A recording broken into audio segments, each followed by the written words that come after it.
ਵਾਹਿਗੁਰੂ ਜੀ ਕਾ ਖਾਲਸਾ ਵਾਹਿਗੁਰੂ ਜੀ ਕੀ ਫਤਿਹ। ਗੁਰੂ ਰੂਪ ਪਿਆਰੀ ਸਤ ਸੰਗਤ, ਅੱਜ ਆਪਾਂ ਤੁਹਾਡੇ ਨਾਲ ਬਹੁਤ ਹੀ ਮਹੱਤਵਪੂਰਨ ਕਹਾਣੀ ਦੀ ਸਾਂਝ ਪਾਉਣ ਲੱਗੇ ਹਾਂ। ਇੱਕ ਬਹੁਤ ਵੱਡਾ ਸੰਦੇਸ਼, ਇੱਕ ਬਹੁਤ ਵੱਡਾ ਮੈਸੇਜ ਤੁਹਾਨੂੰ ਮਿਲੇਗਾ, ਇਸ ਕਰਕੇ ਇਸ ਨੂੰ ਅੰਤ ਤੱਕ ਜ਼ਰੂਰ ਸੁਣਨਾ। ਇੱਕ ਵਾਰ ਦੀ ਗੱਲ ਹੈ, ਜੰਗਲ ਦੇ ਵਿੱਚ ਦੋ ਸੰਤ ਰਹਿੰਦੇ ਸਨ।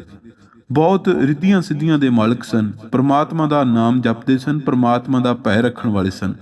ਅਲੱਗ-ਅਲੱਗ ਸ਼ਕਤੀਆਂ ਦੇ ਕੇ ਪ੍ਰਮਾਤਮਾ ਨੇ ਉਹਨਾਂ ਨੂੰ ਨਿਵਾਜਿਆ ਸੀ। ਅਲੱਗ-ਅਲੱਗ ਨਗਰਾਂ ਦੇ ਵਿੱਚ ਜਾਇਆ ਕਰਦੇ ਸਨ। ਉਹਨਾਂ ਦੇ ਬਹੁਤ ਸਾਰੇ ਚੇਲੇ ਸਨ, ਉਪਾਸਕ ਸਨ। ਬਹੁਤ ਸਾਰੇ ਚੇਲਿਆਂ ਦਾ ਉਹਨਾਂ ਨੇ ਮਾਰਗਦਰਸ਼ਨ ਕੀਤਾ ਸੀ ਤੇ ਉਹਨਾਂ ਨੂੰ ਸਿੱਧੇ ਰਸਤੇ ਤੇ ਪਾਉਂਦੇ ਸਨ। ਦੂਰ ਦਰੇਡੇ ਦੇ ਇਲਾਕਿਆਂ ਤੱਕ ਉਹਨਾਂ ਸੰਤਾਂ ਦੀ ਪ੍ਰਸਿੱਧੀ ਸੀ। ਲੋਕ ਜਾਣਦੇ ਸਨ ਕਿ ਦੋ ਸੰਤ ਨੇ।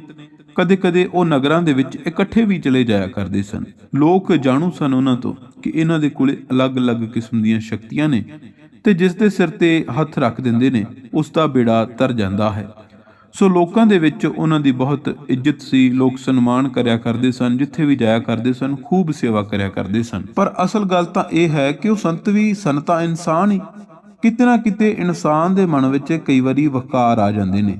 ਸੋ ਇਸੇ ਤਰ੍ਹਾਂ ਇੱਕ ਦਿਨ ਉਹ ਜਦੋਂ ਵੱਖ-ਵੱਖ ਨਗਰਾਂ ਤੋਂ ਆ ਕੇ ਆਪਣੀ ਕੁਟੀਆ ਦੇ ਵਿੱਚ ਬੈਠੇ ਰਾਤ ਨੂੰ ਭੋਜਨ ਕਰ ਰਹੇ ਸਨ ਤੇ ਉਹਨਾਂ ਦੀ ਇੱਕ ਗੱਲ ਦੇ ਪਿੱਛੇ ਬਹਿਸ ਹੋ ਗਈ। ਉਹ ਗੱਲ ਇਹ ਸੀ ਕਿ ਕਿਹੜਾ ਉਹ ਸੰਤ ਹੈ, ਕਿਹੜਾ ਉਹ ਸਾਧ ਹੈ ਜਿਹਦੇ ਉਪਾਸਕ, ਜਿਹਦੇ ਚੇਲੇ ਜ਼ਿਆਦੇ ਵਫਾਦਾਰ ਨੇ।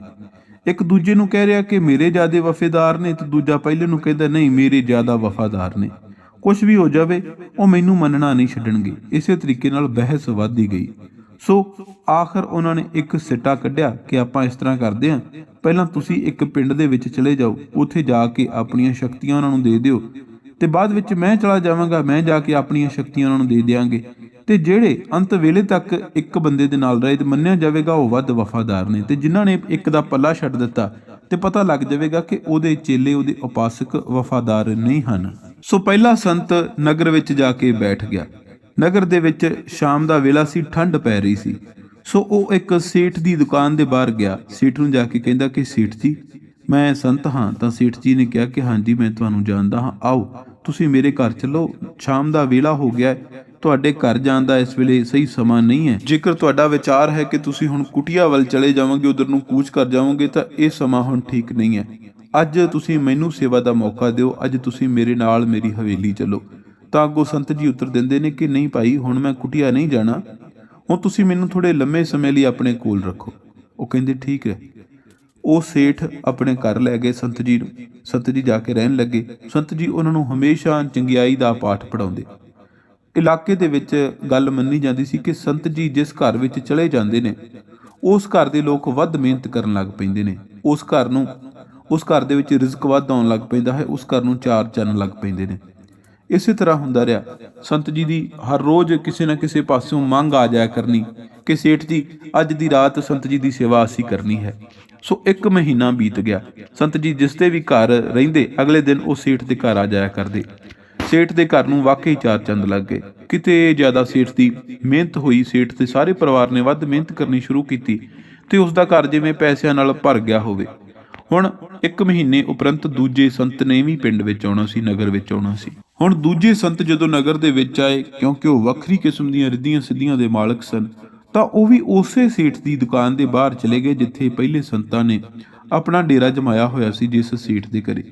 ਹੁਣ ਉਹਨਾਂ ਨੂੰ ਦੇਖ ਕੇ ਸੇਠ ਨੇ ਕਿਹਾ ਕਿ ਸੰਤ ਜੀ, ਤੁਹਾਡਾ ਸਵਾਗਤ ਹੈ, ਦੱਸੋ ਮੈਂ ਤੁਹਾਡੀ ਕੀ ਸੇਵਾ ਕਰ ਸਕਦਾ। ਤਾਂ ਸੰਤ ਜੀ ਨੇ ਸਿੱਧਾ ਹੀ ਕਹਿ ਦਿੱਤਾ ਕਿ ਮੇਰੇ ਕੋਲ ਕੁਝ ਰਿੱਧੀਆਂ ਸਿੱਧੀਆਂ ਨੇ, ਮੈਂ ਇਸ ਨਗਰ ਦੇ ਕੁਝ ਲੋਕਾਂ ਦੇ ਵਿੱਚ ਉਹ ਸ਼ਕਤੀ ਵੰਡਣਾ ਚਾਹੁੰਦਾ। ਮੈਂ ਤੁਹਾਡੇ ਘਰ ਰਹਿਣਾ ਚਾਹੁੰਦਾ ਤੇ ਮੈਂ ਤੁਹਾਨੂੰ ਇੱਕ ਬਹੁਤ ਵੱਡੀ ਸ਼ਕਤੀ ਦੇ ਜਾਵਾਂਗਾ। ਹੁਣ ਸੇਠ ਨੇ ਸੋਚਿਆ ਕਿ ਇਹ ਸ਼ਕਤੀ ਦੇਣਗੇ, ਇੱਥੇ ਕੋਈ ਹੋਰ ਵੀ ਸੁਣ ਲਵੇਗਾ। ਇਸ ਤੋਂ ਬਿਹਤਰ ਇਹ ਹੈ ਕਿ ਮੈਂ ਇਹਨਾਂ ਨੂੰ ਪਹਿਲਾਂ ਘਰ ਲੈ ਜਾਣਾ, ਘਰ ਲਿਜਾ ਕੇ ਇਹਨਾਂ ਦੀ ਸੇਵਾ ਕਰਦਾ, ਇਹਨਾਂ ਨੂੰ ਖੁਸ਼ ਕਰਦਾ, ਫਿਰ ਰਿੱਧੀਆਂ ਸਿੱਧੀਆਂ ਮੈਂ ਹੀ ਲੈ ਲਵਾਂਗਾ। ਸਾਰੇ ਨਗਰ ਵਾਲਿਆਂ ਨੂੰ ਕਿਉਂ ਦਵਾਵਾਂ। ਕਿਤੇ ਨਾ ਕਿਤੇ ਇੱਕ ਇਨਸਾਨ ਦੇ ਮਨ ਵਿੱਚ ਲਾਲਚ ਆ ਜਾਂਦਾ, ਕਿਸੇ ਨੂੰ ਕਦੀ ਆਉਂਦਾ, ਕਿਸੇ ਨੂੰ ਕਦੀ ਆਉਂਦਾ। ਸੋ ਇਸੇ ਤਰ੍ਹਾਂ ਭਾਵੇਂ ਕਿ ਉਸਦੇ ਘਰ ਵਿੱਚ ਕੋਰ ਸੰਤ ਜੀ ਰਹਿ ਰਹੇ ਸਨ, ਪਰ ਲਾਲਚ ਉਸ ਨੂੰ ਆ ਗਿਆ ਸੀ। ਭਾਵੇਂ ਕਿ ਉਸ ਸੰਤ ਦੀ ਕਿਰਪਾ ਨਾਲ ਉਹ ਅਤੇ ਉਸਦਾ ਸਾਰਾ ਪਰਿਵਾਰ ਬਹੁਤ ਜ਼ਿਆਦਾ ਮਿਹਨਤ ਕਰ ਰਹੇ ਸਨ ਤੇ ਉਹਨਾਂ ਦੀ ਮਿਹਨਤ ਨੂੰ ਕਿਤੇ ਜ਼ਿਆਦਾ ਫਲ ਪੈ ਰਿਹਾ ਸੀ, ਪਰ ਫਿਰ ਵੀ ਹਰ ਇੱਕ ਇਨਸਾਨ ਦੇ ਮਨ ਵਿੱਚ ਲਾਲਚ ਆ ਜਾਂਦਾ ਹੈ। ਸੋ ਇਸੇ ਤਰੀਕੇ ਨਾਲ ਇਨਸਾਨੀ ਸੁਭਾਅ ਦੇ ਚੱਲਦਿਆਂ ਇਸ ਸੇਠ ਦੇ ਮਨ ਵਿੱਚ ਵੀ ਲਾਲਚ ਆ ਗਿਆ। ਉਸਨੇ ਉਦੋਂ ਹੀ ਆਪਣੀ ਦੁਕਾਨ ਬੰਦ ਕੀਤੀ ਤੇ ਉਸ ਸੰਤ ਜੀ ਨੂੰ ਨਾਲ ਲਿਆ। ਖੂਬ ਸਾਰਾ ਰਾਸ਼ਨ ਪਾਣੀ ਲਿਆ ਤੇ ਘਰ ਜਾ ਕੇ ਉਹਨਾਂ ਨੂੰ ਇੱਕ ਹੋਰ ਸੋਹਣਾ ਕਮਰਾ ਦੇ ਦਿੱਤਾ। ਉਹਨਾਂ ਨੂੰ ਭੋਜਨ ਕਰਵਾਇਆ, ਉਹਨਾਂ ਨੂੰ ਇਸ਼ਨਾਨ ਕਰਵਾਇਆ ਤੇ ਉਸ ਤੋਂ ਬਾਅਦ ਕਿਹਾ ਕਿ ਤੁਸੀਂ ਕਿਸੇ ਰਿੱਧੀ ਸਿੱਧੀ ਦੇਣ ਦੀ ਗੱਲ ਕਰਦੇ ਸੀ, ਮੈਨੂੰ ਦੱਸੋ ਕਿਹੜੀ ਰਿੱਧੀ ਸਿੱਧੀ ਦੇ ਸਕਦੇ ਹੋ। ਤਾਂ ਦੂਸਰੇ ਸੰਤ ਨੇ ਕਿਹਾ ਕਿ ਦੇਖ ਭਾਈ, ਮੈਂ ਰਿੱਧੀ ਸਿੱਧੀ ਦੇਵਾਂਗਾ ਤੈਨੂੰ ਐਸੀ ਕਿ ਜਿਹੜੀ ਚੀਜ਼ ਨੂੰ ਤੂੰ ਹੱਥ ਲਗਾਵੇਂਗਾ ਜਾਂ ਜਿਹੜੀ ਚੀਜ਼ ਮੈਨੂੰ ਲਿਆ ਕੇ ਦੇਵੇਂਗਾ ਉਸ ਨੂੰ ਮੈਂ ਸੋਨੇ ਵਿੱਚ ਤਬਦੀਲ ਕਰ ਦਿਆਂਗਾ ਤੇ ਬਾਅਦ ਵਿੱਚ ਇਹ ਸ਼ਕਤੀ ਮੈਂ ਤੈਨੂੰ ਵੀ ਦੇ ਦਿਆਂਗਾ। ਪਰ ਮੇਰੀ ਇੱਕ ਸ਼ਰਤ ਹੈ ਤੇ ਉਹ ਸ਼ਰਤ ਤੈਨੂੰ 100% ਲਾਜ਼ਮੀ ਮੰਨਣੀ ਪਵੇਗੀ। ਜਿੰਨਾ ਚਿਰ ਤੂੰ ਉਹ ਸ਼ਰਤ ਨਹੀਂ ਮੰਨੇਗਾ ਉਹਨਾਂ ਚਿਰ ਮੈਂ ਤੈਨੂੰ ਕੋਈ ਸ਼ਕਤੀ ਨਹੀਂ ਦੇਵਾਂਗਾ, ਉਹਨਾਂ ਚਿਰ ਮੈਂ ਤੈਨੂੰ ਕੋਈ ਵੀ ਰਿੱਧੀ ਸਿੱਧੀ ਨਹੀਂ ਦਿਆਂਗਾ। ਸੇਠ ਨੇ ਕਿਹਾ ਕਿ ਮੈਨੂੰ ਹੋਰ ਕੀ ਚਾਹੀਦਾ, ਮੈਂ ਤਾਂ ਚਾਹੁੰਦਾ ਕਿ ਮੈਂ ਇੰਨਾ ਕੁ ਧਨ ਜੋੜ ਜਾਵਾਂ ਕਿ ਮੇਰੀਆਂ ਕਈ ਪੁਸ਼ਤਾਂ ਬੈਠ ਕੇ ਖਾ ਲੈਣ, ਤੇ ਇਹ ਤਾਂ ਹੀ ਸੰਭਵ ਹੈ ਜਦੋਂ ਤੁਸੀਂ ਮੈਨੂੰ ਉਹ ਸ਼ਕਤੀ ਦਿਓ, ਜਦੋਂ ਮੈਂ ਕਿਸੇ ਵੀ ਚੀਜ਼ ਨੂੰ ਹੱਥ ਲਾਵਾਂ ਉਹ ਸੋਨੇ ਦੀ ਬਣ ਜਾਵੇ। ਸੋ ਮੈਨੂੰ ਤੁਹਾਡੀ ਸ਼ਰਤ ਮਨਜ਼ੂਰ ਹੈ, ਮੈਨੂੰ ਦੱਸੋ ਇਹਦੇ ਬਦਲੇ ਮੈਂ ਕੀ ਕਰ ਸਕਦਾ ਹਾਂ। ਤਾਂ ਦੂਸਰੇ ਸੰਤ ਨੇ ਕਿਹਾ ਕਿ ਤੁਹਾਡੇ ਘਰ ਵਿੱਚ, ਤੁਹਾਡੇ ਨਗਰ ਵਿੱਚ ਇੱਕ ਸੰਤ, ਮੇਰਾ ਸਾਥੀ ਸੰਤ ਪਹਿਲਾਂ ਰਹਿੰਦਾ ਹੈ, ਮੈਂ ਚਾਹੁੰਦਾ ਕਿ ਉਸ ਨੂੰ ਤੁਸੀਂ ਘਰੋਂ ਬਾਹਰ ਕੱਢ ਦਿਓ। ਜਿੰਨਾ ਚਿਰ ਤੁਸੀਂ ਉਹਨੂੰ ਆਪਣੇ ਘਰ ਵਿੱਚ ਰੱਖੋਗੇ ਉਹਨਾਂ ਚਿਰ ਮੈਂ ਇਹ ਰਿੱਧੀ ਸਿੱਧੀ ਦੀ ਕੋਈ ਵੀ ਤਾਕਤ ਦੀ ਅਜਮਾਇਸ਼ ਨਹੀਂ ਕਰ ਸਕਦਾ। ਜਿੰਨਾ ਚਿਰ ਉਹ ਇਸ ਨਗਰ ਵਿੱਚ ਰਹੇਗਾ ਉਹਨਾਂ ਚਿਰ ਮੈਂ ਤੁਹਾਡੀ ਕੋਈ ਮਦਦ ਨਹੀਂ ਕਰ ਸਕਦਾ। ਤਾਂ ਉਸ ਸੇਠ ਨੇ ਕਿਹਾ ਕਿ ਜ਼ਰੂਰ, ਮੇਰੀ ਇਹ ਚਿੰਤਾ ਹੈ, ਮੈਂ ਆਪਣੀ ਮਰਜ਼ੀ ਦੇ ਨਾਲ ਅੱਜ ਹੀ ਉਹਨਾਂ ਨੂੰ ਕੱਢ ਦੇਣਾ, ਨਾਲੇ ਨਗਰ ਵਾਸੀਆਂ ਨੂੰ ਸੁਚੇਤ ਕਰ ਦੇਣਾ। ਇਸੇ ਤਰੀਕੇ ਹੋਇਆ, ਉਹ ਪਹਿਲੇ ਸੰਤ ਕੋਲੇ ਗਿਆ ਤੇ ਸੰਤ ਨੂੰ ਜਾ ਕੇ ਕਹਿੰਦਾ ਕਿ ਸ਼ਹਿਰ ਵਿੱਚੋਂ ਮੇਰੇ ਪੁੱਤਰ ਅਤੇ ਮੇਰੀ ਨੂੰਹ ਨੇ ਆਉਣਾ ਹੈ, ਮੇਰੇ ਘਰ ਵਿੱਚ ਕੋਈ ਵੀ ਕਮਰਾ ਖਾਲੀ ਨਹੀਂ ਹੋਵੇਗਾ, ਮੈਂ ਤੁਹਾਡੀ ਬਹੁਤ ਦਿਨ ਸੇਵਾ ਕਰ ਦਿੱਤੀ, ਹੁਣ ਤੁਸੀਂ ਵਾਪਸ ਆਪਣੀ ਕੁਟੀਆ ਵੱਲ ਚਲੇ ਜਾਵੋ। ਜਦੋਂ ਸੰਤ ਨੇ ਕਿਹਾ ਕਿ ਮੈਂ ਕਿਸੇ ਹੋਰ ਦੇ ਘਰ ਠਹਿਰ ਜਾਣਾ, ਤਾਂ ਉਸ ਸੇਠ ਨੇ ਕਿਹਾ ਕਿ ਨਹੀਂ, ਇਸ ਨਗਰ ਦੇ ਵਿੱਚ ਹੁਣ ਤੁਸੀਂ ਨਹੀਂ ਰਹਿ ਸਕਦੇ, ਤੁਸੀਂ ਮੇਰੀ ਮਜਬੂਰੀ ਸਮਝ ਲਓ ਜਾਂ ਕੁਝ ਹੋਰ, ਹੁਣ ਤੁਹਾਨੂੰ ਜੰਗਲ ਵੱਲ ਕੂਚ ਕਰਨਾ ਪਵੇਗਾ। ਸੰਤ ਜੀ ਨੇ ਮੰਨ ਲਿਆ। ਸੰਤ ਜੀ ਸਮਝ ਗਏ ਕਿ ਦੂਸਰੇ ਸੰਤ ਨੇ ਆ ਕੇ ਕੋਈ ਸ਼ੈਤਾਨੀ ਕਰ ਦਿੱਤੀ ਹੈ। ਸੋ ਦੂਜੇ ਸੰਤ ਨੇ ਇੱਕ ਇੱਕ ਦਿਨ ਕਰਕੇ ਸਾਰਿਆਂ ਨੂੰ ਉਹ ਗੁਰੂ ਮੰਤਰ ਦੇ ਦਿੱਤਾ ਔਰ ਹੱਸ ਦੱਸ ਦਿੱਤਾ, ਉਹ ਰਿੱਧੀ ਸਿੱਧੀ ਦੇ ਦਿੱਤੀ, ਜਿਹਦੇ ਨਾਲ ਸਾਰੇ ਹੀ ਜਿਹੜੀ ਵੀ ਚੀਜ਼ ਨੂੰ ਹੱਥ ਲਾਇਆ ਕਰਨ ਉਹ ਸੋਨੇ ਦੀ ਹੋ ਜਾਇਆ ਕਰੇ।